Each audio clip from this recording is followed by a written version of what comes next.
Terima kasih Anda masih bersama kami di Sindo Today. Pemirsa, seorang siswa berusia 14 tahun di Nonthaburi, Thailand melakukan penembakan brutal di sekolahnya. Total 8 orang tewas termasuk pelaku dan puluhan lainnya luka-luka.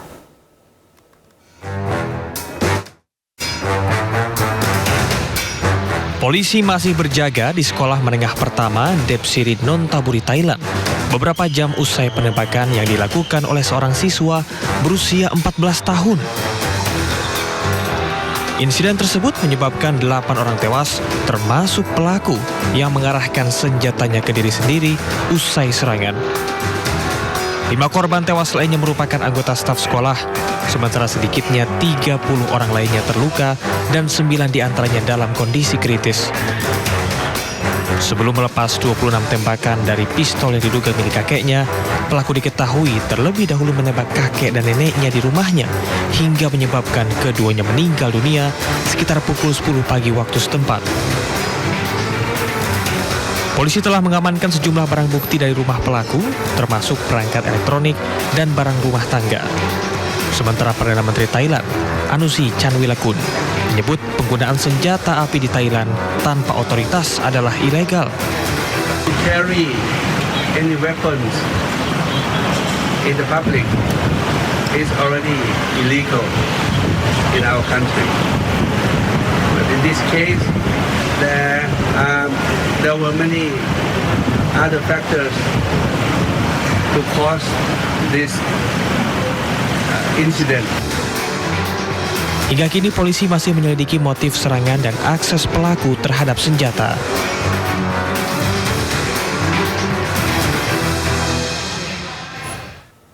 Pemirsa, kebakaran hutan melanda wilayah pegunungan Serbia. Kobaran api membentang di tengah gelapnya malam mengancam kawasan hutan di sekitar desa Use.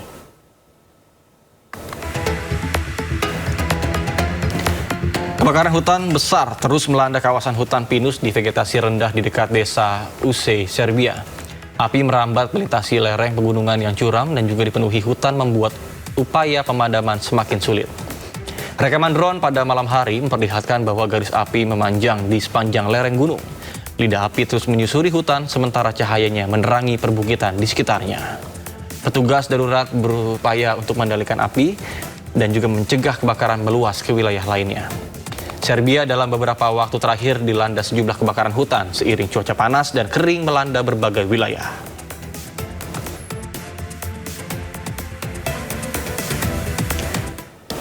Sementara banjir besar melanda sejumlah wilayah di kota Bawang, Provinsi La Union, Filipina Utara. Ya, banjir terjadi setelah hujan lebat selama berhari-hari.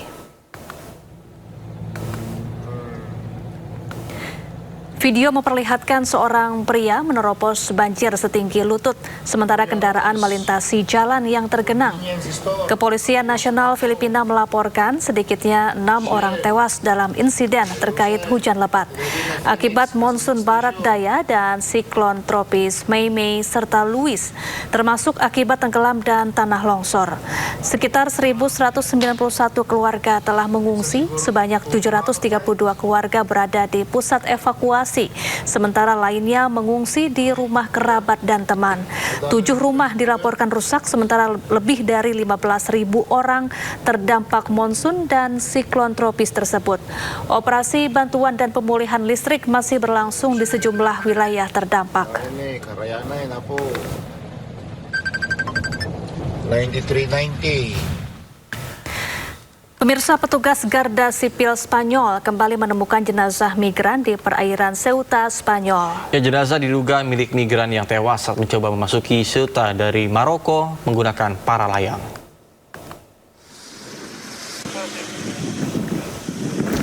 Rekaman video menunjukkan petugas Garda Sipil beraktivitas di sekitar perairan Almadraba, Ceuta. Sebelumnya warga melaporkan seorang pria yang hanya mengenakan celana renang terlihat mengapung di laut. Jenazah dibawa ke markas kepolisian Ceuta untuk diidentifikasi lebih lanjut. Ini pun menjadi jenazah kedua yang ditemukan Garda Sipil di Ceuta pada hari yang sama. Ceuta yang merupakan wilayah Spanyol di pantai Afrika Utara kerap menjadi tujuan migran dari Maroko.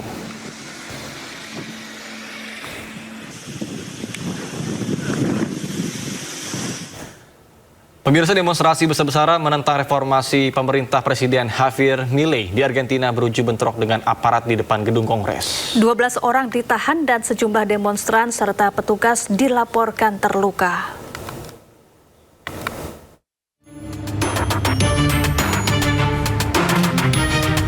Gelombang protes menentang rancangan reformasi pemerintah Presiden Javier Milei di Argentina berujung bentrokan antara demonstran dan pasukan keamanan di depan gedung Kongres.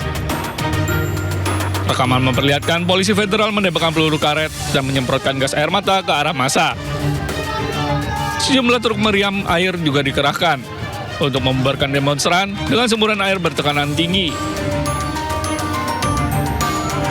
Kerusuhan pecah setelah sekelompok demonstran berusaha menerobos pagar pembatas yang dipasang di sekitar gedung legislatif.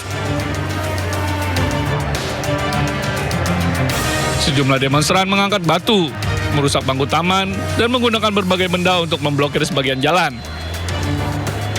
2 petugas dilaporkan terluka, sedangkan 12 demonstran ditahan atas dugaan menyerang dan melawan petugas.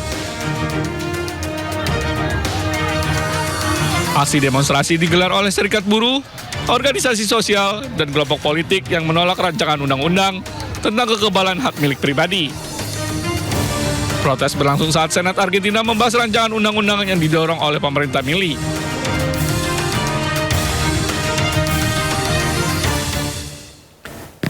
Pemirsa, televisi Iran pamerkan pesawat dan drone Amerika Serikat dan Israel yang disimpan di gudang rahasia. Ya, namun belum diketahui di mana pesawat-pesawat tersebut disimpan.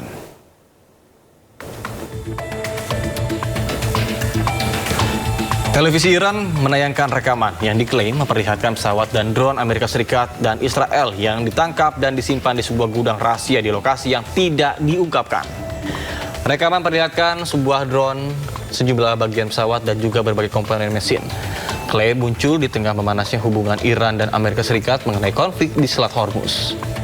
Belum ada verifikasi independen yang mengkonfirmasi rekaman yang ditayangkan di televisi Iran.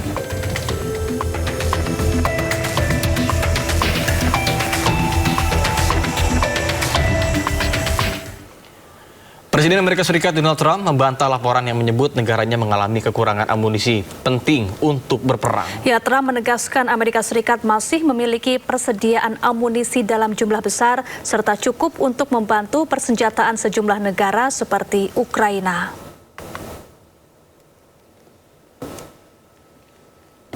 Trump pun menegaskan pihak-pihak yang menyebarkan isu Amerika Serikat mengalami kekurangan amunisi akan menghadapi tuntutan hukum.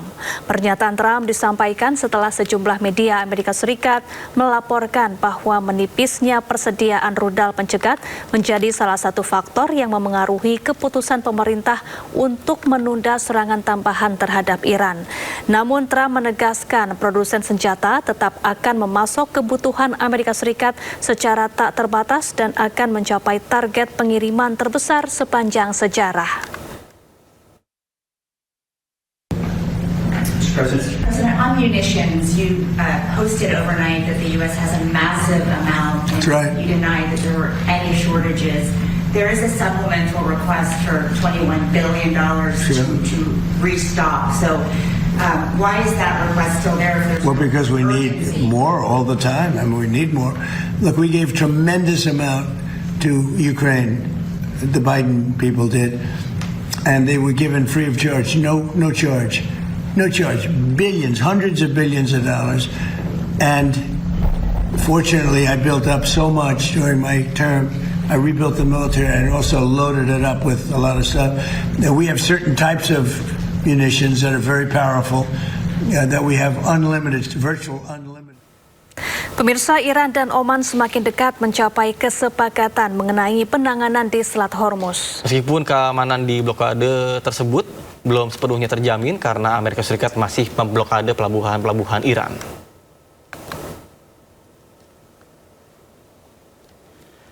Rekaman yang dirilis kantor berita Iran, Fars, menunjukkan kapal-kapal tanker masih terjebak di Selat Hormuz Utara. Teheran dan Muscat sedang menegosiasikan peraturan baru untuk pulihkan lalu lintas komersial di selat tersebut. Iran mengatakan pembicaraan dengan Oman mencakup rute aman bagi kapal-kapal yang melintasi selat, sambil menghormati hak kedaulatan Oman. Sementara itu pihak Amerika Serikat lewat Menteri Luar Negeri Marco Rubio mengkonfirmasi memang ada kemajuan terkait dengan kesepakatan di Selat Hormuz, namun belum mencapai akhir.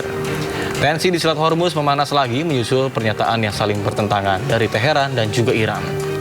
Trump mengatakan Amerika Serikat sedang bernegosiasi dengan Iran, namun Iran bersikeras pembicaraan Amerika saat ini adalah dengan Oman.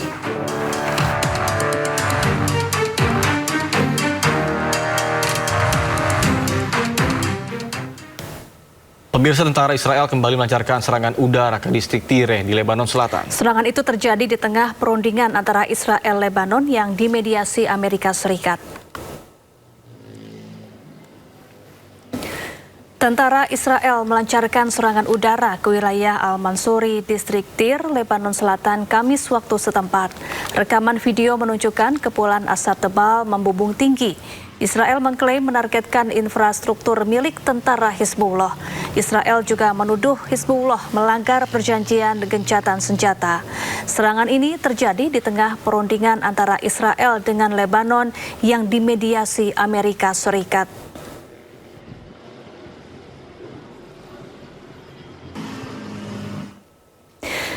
Sekelompok aktivis Israel menerobos pagar perbatasan di Israel Utara untuk menyeberang ke Lebanon Selatan.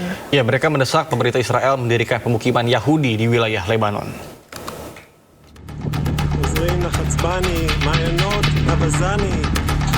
Sekelompok aktivis Israel menerobos pagar perbatasan di Israel Utara untuk menyeberang ke Lebanon Selatan. Mereka mendesak pemerintah Israel mendirikan permukiman Yahudi di wilayah Lebanon. Rekaman yang diambil di kawasan Maisat Rabu lalu menunjukkan beberapa keluarga warga negara Israel berjalan melintasi ladang ke arah pegunungan. Para aktivis ini dikaitkan dengan Uri Zafon, sebuah gerakan sayap kanan yang berkampanye agar Israel mencaplok dan menduduki sebagian wilayah Lebanon Selatan. הגענו עכשיו מתל חי.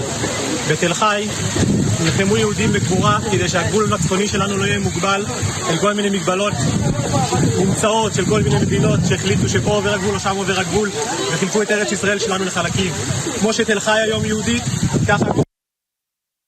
Adapun upaya penyeberangan ke Lebanon ini dilakukan sejak tentara Israel menduduki Lebanon Selatan.